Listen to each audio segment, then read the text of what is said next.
Well, congratulations, Coach, on being selected as the head coach here at Copperas Cove. What does that opportunity mean to you? Well, it's obviously unique because I was here from 1994 to 2002, and I was at the point of my career where I was leaving where I was, and this opportunity happened, and this is almost a, I guess, coming home kind of thing, but you know, the chance to come back to Central Texas, because I've been here twice, once here and obviously in Belton for 7 years, but it's been exciting. You know, the scary part of it is there's some guys now that I coached their dads when I was here the first time, so it's a little unusual, but I'm excited about it because it is like home for me. And has it really sunk in yet? What was your immediate reaction when you found out? Well, when I talked to Dr. Hawkins, and our paths had never crossed, but when I was the AD and head coach in Huntsville, he was actually the superintendent in Livingston. So we never met each other, but obviously he saw the things that we did there, and when he reached out to me, it was exciting for me because, again, it was a chance to come back here, but at the same time to get this program back where it used to be. I know what this program looked like several years ago, and it's whether it's at that stage or what we need to do to get it back to that stage. That was exciting. And obviously knowing the kids and knowing some of their families and knowing members of the board and things like that made it exciting for me. And going back to what you said about how you want to, bring that culture back, there's obviously a huge legacy here at Copperas Cove with RG3 graduating here. So what culture are you trying to implement? You're trying to bring back the one that you had? Well, I think it's a little bit of both. Bottom line, that at this level of football, you got to win, and winning was, when we first initially got here a long time ago, winning was hard to come by. But from the time of my 8 years here, and then the time 23 years that I was gone from here, the level of winning, obviously RG3, and there are so many guys that have come through this program. We've got to create that winning culture again, and you've got to create that within this community too, because whether people like it or not, successful football teams do a lot of things for your community. They do a tremendous amount for your high school. So obviously our focus is on winning, but at the same time building back the foundation of this program and bringing people back into it.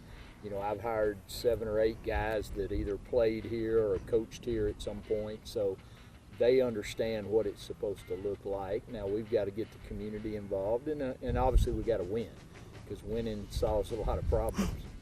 And how do you plan on getting that community involved?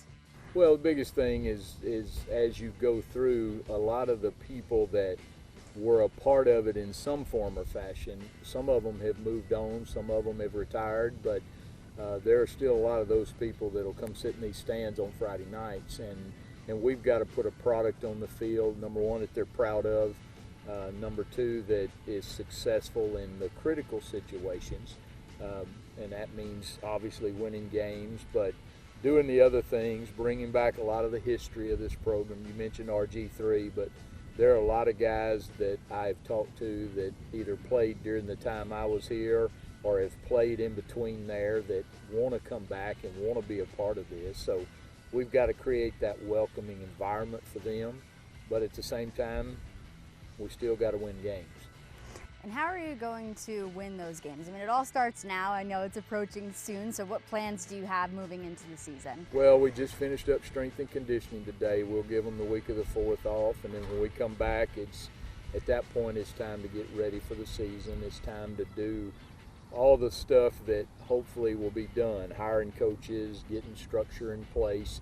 A lot of that's done now. There's still a couple things we've got to do that hopefully will get done next week, but then really honing in on what we have to do offensively, defensively, and special teams to win. And how are things looking so far? How are you feeling in this moment? Well, I've been pretty pleased. The month of June was a good month from strength and conditioning standpoint. We still don't have enough of our younger kids there, and I think that's part of the transition. It's part of some of the past, and then obviously getting into the future. We've got to have more bodies there. But at the same time, the core guys that we're going to rely on to be out here on a Friday night have been there. the next step is them understanding what the expectations are from me and our coaching staff, and obviously this community. You know, history, a lot of times you don't want to look back, but at a place like this where there's been so much history for such a long period of time, you know, you have to embrace all facets of the program, and getting the community involved is a big part of that. But also winning solves a lot of that, because winning brings people and puts people in the stands. But we've got to engage everybody. There's got to be a collective with us and band and cheer and dance and everybody involved in this community. And I think they will respond to that, because a lot of them have been here a long time and they know what it used to be like. And I don't like talking a lot about the past, but at the same time, the past is important, because those people, RG3, Charles Tillman that played here, you know, I've got guys on our staff that played here, but you've got to embrace all facets of that in order for the program to do what we want it to do. And how is the team looking? Do you have a lot of, you know, veterans? Do you have a lot of newbies coming in? You know, who's going to really lead this team this year?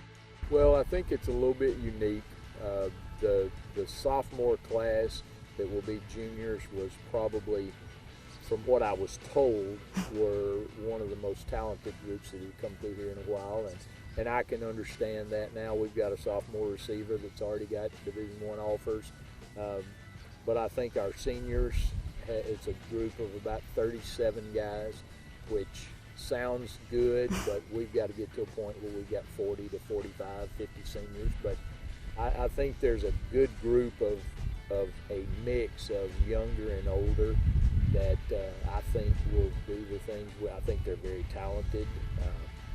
They've got to just learn how we're going to do things and how to handle situations that are going to face them on a Friday night, because they've never been through that with me and with our staff, so they're going to have to learn that. But I think from a skill standpoint, and obviously we've got a couple offensive linemen. Marcus is one of them. His brother played here and he's at Georgia. Marcus is already committed to Arizona State. We've got two quarterbacks that we feel really good about. TJ and Craig both have had good summers to this point. Now one of them's got to win the job.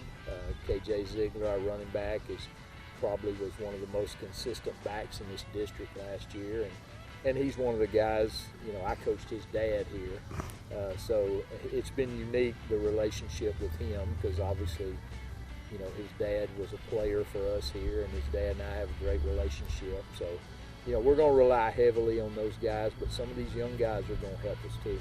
And have you received any feedback from the players so far? How are they feeling moving into this season? Well, sadly, some of these guys, you know, I'm their third head coach, and right, wrong, or indifferent, and regardless of the circumstances, sometimes that's tough, because kids build relationships with coaches, and then those people are not here.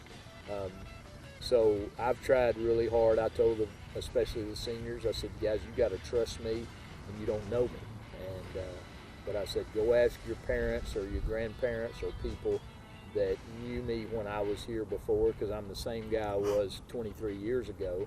I hope I'm a lot smarter, and obviously I've got 23 years of head coaching experience now, which will hopefully help me in most of those critical situations. But I think the kids have embraced it. I think they're still a little bit cautious, just because, well, we haven't all been through the fire yet together. So, and I understand that. I understand the change. This is my fourth head coaching job where we've had to take over and change a culture, and you know, sometimes that's hard. Some of their friends may not agree or may not want to do it, but the guys you rely on are going to embrace it. And how does this head coaching job differ from the ones you've had in the past? Well, it's actually very similar. You know, the circumstances surrounding a coaching change, you know, you have to navigate that, which is always hard, but at the same time, kids are kids, and I think if they commit to doing what we ask them to do in June, because it's hot, I think you build that culture and you build some trust, and kids want to win. This community was used to winning, and winning at a high level. I think as it kind of lost its way through that time, you know, other people are getting better every year. You have to get better with them.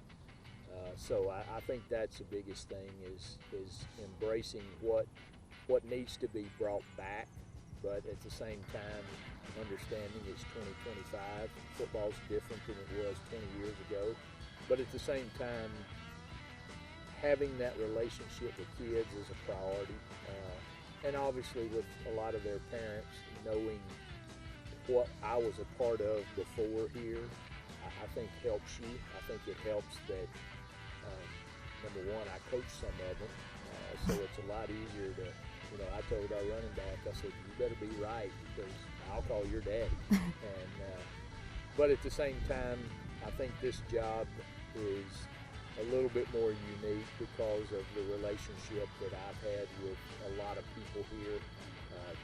23 years is a long time not to be here, but I also played them when I was a head coach in Belton.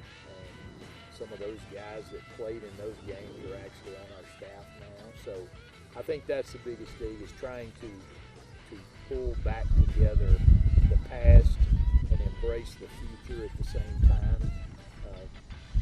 But again, it comes down to at some point blocking and tackling, and the better team's going to win, and hopefully you're the better team and better prepared. But the other part of it is this area of the state is a really good football area, and there are a lot of good football players here in the Killeen area and the Belton Temple area. But other than that, I think it's pretty much like the job we had in Huntsville. We had to come in and clean up some things, and we were able to do that. So hopefully we can do the same thing here. What is the first thing that you're looking to clean up? Well, I think number one was trying to pull back some of the history. You know, there are guys here, there's some guys here that played in 1999 when I was here that, you know, they're coaching at Michigan, they're coaching at Wake Forest, they're coaching a lot of places, and those guys, I think their legacy kind of got lost a little bit. And some people would probably say, well, those guys have been out of high school 25 years. But two of those guys were the first two guys that called me when they announced that I was taking this job. So, and a couple of them, and I talk once or twice a month just to kind of check up on each other. So I think the trying to embrace bringing the old and the new back, and having a balance of, okay, that's the old, but that's the history of the kids that were here, not me or coaches necessarily, but just the number of kids that have been through this program. So I think that trying to pull those two things together and have the right balance is a priority, because there are going to be some people sitting in these stands on Friday night that saw me on that side, you know, a long time ago, but and also at that point bringing the young kids along so they see this is how it needs to be done here. And lastly, is there anything that you want to tell me that I haven't asked you that you feel is important to share? Well, I think it's, you know, this is a lot of people would ask, you know, this will be year 39 for me. And I had a couple opportunities to do something else, and I chose not to, because this is, I don't like the homecoming thing necessarily, but it is a place that, you know, I embraced when I was here. You know, one of my youngest, or my oldest daughter actually graduated from here. My youngest daughter went to elementary school here. So, you know, there's a lot of history, but I also know what this program looked like in 1994 when we got here, and it hadn't been in the playoffs in 50-something years, and how excited the people here were when that happened. And then obviously when you get to the, you know, to the RG3 years where they played for back-to-back state championships, that's kind of unique because 2 years prior to that, in 04 and 05, I was the head coach in Marshall, and we played for 2 state championships. And I've told Coach Welch the one problem, though, we lost all 4 of those games. So, but there's a lot of history here, and a lot of history with kids and families and community people that, you know, I want to bring back what I know they know what this should look like, because I know how proud they were back then, and I want them to feel that way again. Thank you, Coach, and best of luck. Thank you.